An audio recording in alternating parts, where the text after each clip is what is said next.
Montana lawmakers have identified the demand for affordable housing as one of the top issues this session, and that's clear from the number of bills up for consideration on that topic.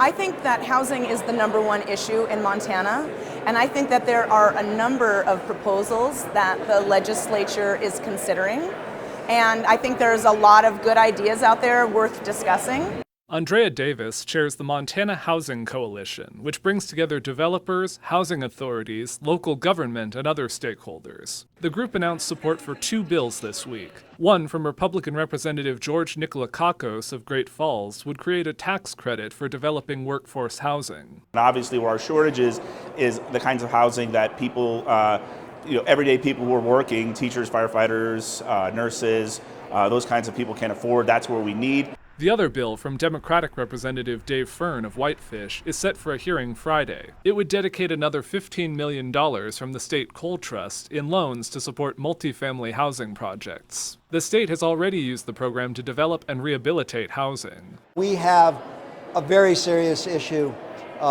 with both the amount of housing stock available, the quantity, and then of course the affordability issue for workforce housing.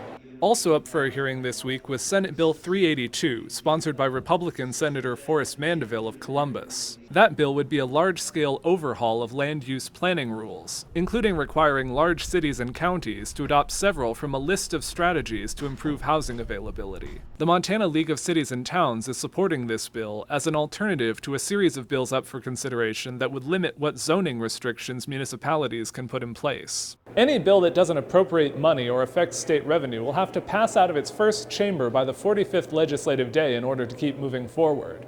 Many of these housing-related bills will have to meet that deadline, which is coming up in just about a week.